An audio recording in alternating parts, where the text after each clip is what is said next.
Hi guys, it's Heartache. How's everyone doing? Today I'm reviewing another fragrance by Imaginary Authors. Love this brand, spoke about them before. I've reviewed a couple, go and search them if you care to. This one is Heartache. I was sent this lovely sample from Peter at Fragrance View. Thanks Peter, you're travelling around the Inca Trail. I hope you're having a wonderful time. I'm not sure when you're back, but have fun. But thank you for this, I'm glad I got to try it. This one came out in 2013.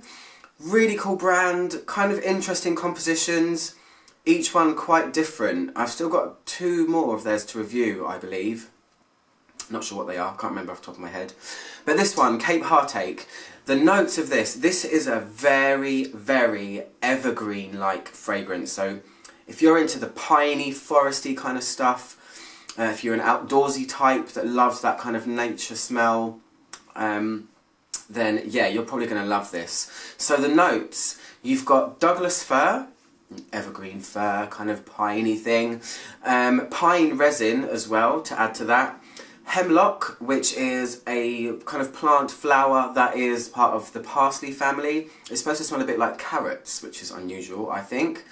Then you've got vanilla leaf, strawberry, big strawberry note in this, which is kind of juxtaposed, I guess, but it's really cool. Then you have old growth and mountain fog.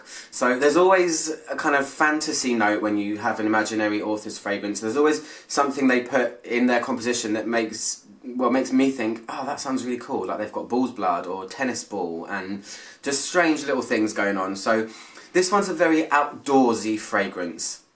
And what it smells like is, as you can imagine, this is really, really green. It's got an almost scratchy, evergreen, pine-like feel that's very, very strong. The hemlock is a herbaceous plant, so it's got a herbalness going on there as well. There's something that's kind of a tiny bit soily when you first put it on, but it's nothing like Bat by Zoologist, which I reviewed recently. It's not like that. It's just a tinge of something that could be just a little bit earth-like. Like from the ground. It smells very natural, it's really, really cool. Not hugely wearable in my opinion, but it's really interesting all the same. The strawberry is really strong as well, and it feels juxtaposed. I'm reminded in a weird kind of way of Santalum Slivers by Kerosene. They had a very green, that had a very sharp greenness with raspberry, so it's kind of a little bit juxtaposed. The strawberry just softens everything a little bit, that stops it, you know, and stops it from being forest, you know, forest of the night where you're going through it and there's demons coming out everywhere. There's a little fun element in there with all of this greenery, so I really like that. It's really, really cool. Like I said, yeah, it's a little bit kind of like scratchy, prickly, piney smell. There's a roughness to it. I'm kind of getting a theme with their fragrances. There's this one kind of feeling that goes through all of them, that their backdrops are quite heavy, so they're quite full-bodied fragrances. Of all the ones I've smelled so far they've all had this quite walloping backdrop, and this one's the same. It's not masculine or feminine, it's just very, you feel like you're in a forest. There's pine resin in it, so it's got a little bit of smoothness going on, but it really is kind of rough around the edges mainly, with the strawberry that just is lending a bit of smoothness, but it never really smells of strawberry.